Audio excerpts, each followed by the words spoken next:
Oi, pessoal, sejam muito bem-vindos. Hoje a gente vai discutir sobre um tema que está cada vez mais presente na área da saúde, que é o vazamento de dados de pacientes no contexto digital e como isso envolve muitas questões éticas, sociais, jurídicas e tecnológicas. Para essa conversa, eu estou aqui com duas pessoas, o Pedro e o Theo. Eles vão ajudar a gente a entender melhor esse cenário. É isso aí. É importante a gente começar falando que, no contexto atual, a gente vive uma realidade em que praticamente tudo na saúde, né, passa por sistemas digitais, desde prontuários eletrônicos, exames online, plataformas de atendimento, integração entre hospitais, clínicas, até laboratórios, né? E isso acabou trazendo vários benefícios, realmente isso daí chega a ser inegável, né? Mas principalmente no termo de agilidade de organização. O que você acha, Pedro? Não, eu concordo 100%. E até acrescentando, junto desses avanços, veio um problema importante, que é o aumento dos vazamentos de dados sensíveis dos pacientes.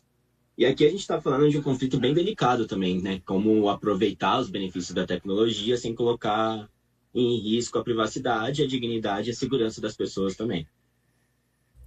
Sim, isso é muito importante, né? E esse problema ele não é pontual, ele já aparece de forma bem concreta.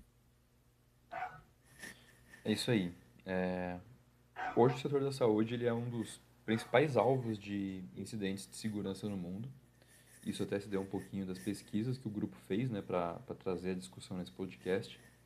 E acho que trazendo alguns dados, acho que para ter uma ideia, uns dados recentes mostram que aproximadamente mais de 1.700 acidentes na área médica em um período de um ano, e a grande maioria deles resultou em vazamento de dados.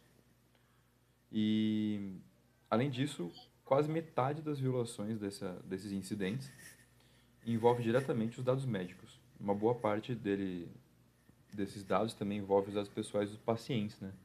Que eles têm que fornecer CPF, endereço, nome, tudo para fazer um pré-cadastro e você acabar identificando as pessoas ali, né? E quando a gente olha para o Brasil, isso também fica bem evidente. Teve um caso até em 2020, que foi uma falha ligada ao sistema de saúde, e isso acabou expondo cerca de 243 milhões de brasileiros. E depois, em 2023, outro incidente acabou expondo dados de quase 6 milhões de pessoas, incluindo informações sobre consultas, exames, procedimentos, ou seja, não são casos isolados, é um problema estrutural, é um problema que precisa de uma atenção, porque é um assunto bem delicado. Nossa, esse tanto de vazamento realmente é bem alarmante. O que está por trás disso tudo? Bom, dadas as pesquisas e os dados, a gente tem vários fatores, né? A digitalização ela acontece de forma muito rápida, muitas vezes sem o mesmo ritmo dos investimentos em segurança, por exemplo.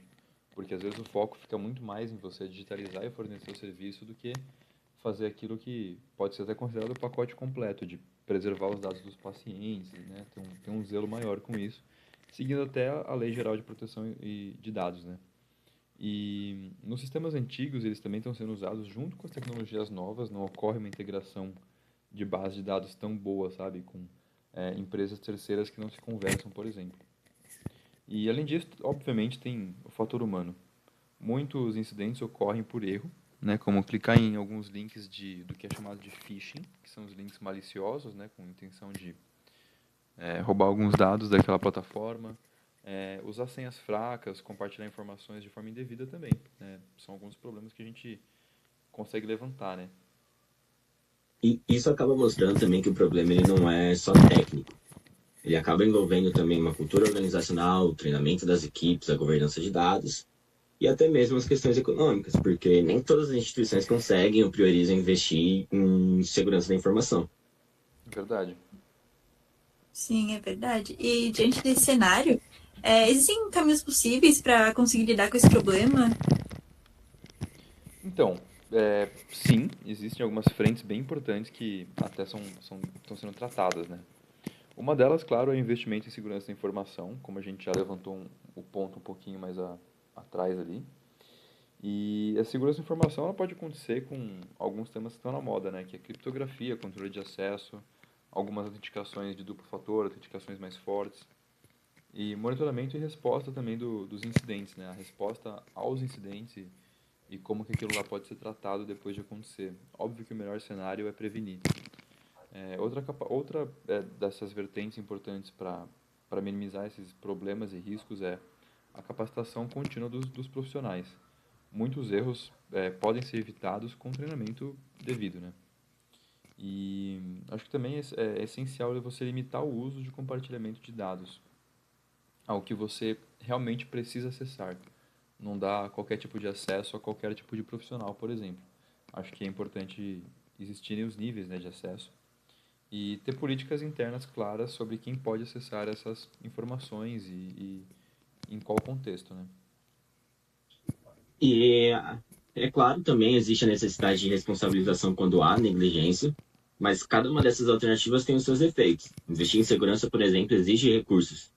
Restringir demais o acesso pode dificultar o atendimento, criar mais controle pode aumentar a burocracia, então, mesmo assim, manter tudo como está talvez seja a pior opção, porque mantém os pacientes expostos a riscos sérios. E até trazendo um ponto como discussão também, em anos de eleição, investe-se muito para participação de hackers para testar justamente o sistema de segurança das urnas eletrônicas, de todas as informações que são compartilhadas e dos votos de cada cidadão.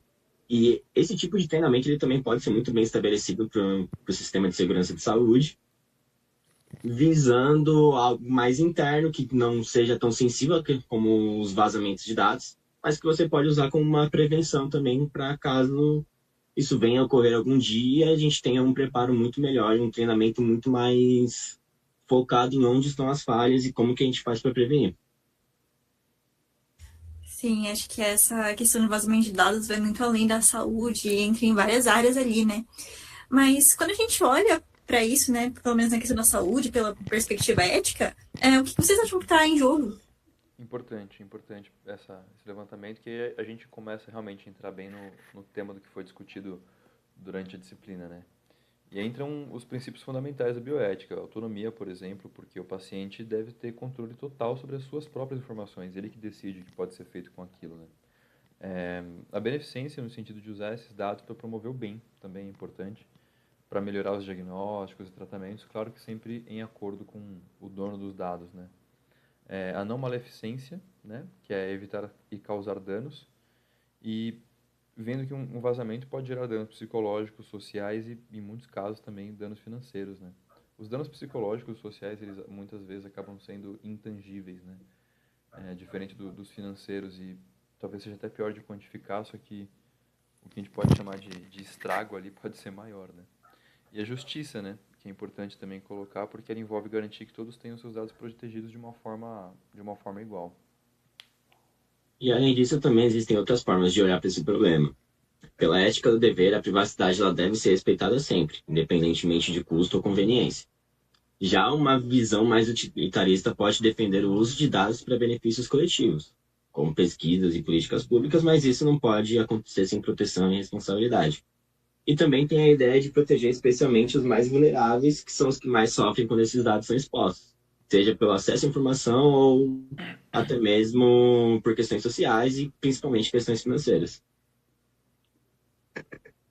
E no dia a dia, quais valores vocês já acham que estão envolvidos nessa discussão?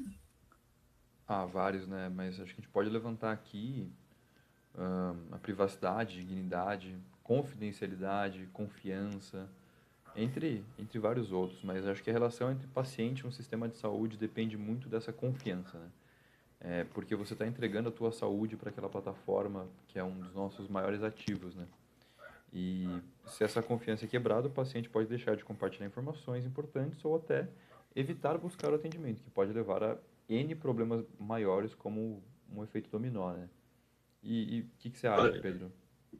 E fora isso, tem também toda a questão de que todo paciente ele tem o direito de ter seus dados e suas informações preservadas. E isso entra muito na questão da confidencialidade, isso é um princípio médico, inclusive. Mas também tem um impacto social. Muitas informações de saúde ainda carregam preconceitos, então quando esses dados vazam, a pessoa pode sofrer julgamentos, discriminação ou exposição indevida em diferentes ambientes da vida dela. Ou seja, né, no fim das contas, a gente não está falando só de dados, são a vida das pessoas, né? Claro, claro, acho que traz muito do tema central, né? A gente está falando 100% de pessoas e proteger os dados de saúde é proteger completamente a intimidade, a história, a dignidade, e até a intimidade das pessoas, né? E talvez essa seja a principal reflexão também. A tecnologia na saúde ela é essencial, mas ela precisa vir acompanhada de responsabilidade, porque nenhum ganho de eficiência ele justifica expor a vida de um paciente. Claro. Com certeza. E com essa reflexão, a gente encerra esse podcast, né? Fica um convite para todo mundo pensar como a produção de dados é uma forma também de cuidar da saúde, né? Uma vez que a pessoa, ela tá com, como vocês tinham comentado, né? Que isso vai muito além de danos financeiros, mas também psicológicos, etc. É muito importante cuidar dessa produção de dados como uma forma de cuidado com a saúde. Então, agradeço muito a atenção de todos. E por hoje é isso. Show, obrigadão, pessoal. Valeu, gente. Obrigada, pessoal.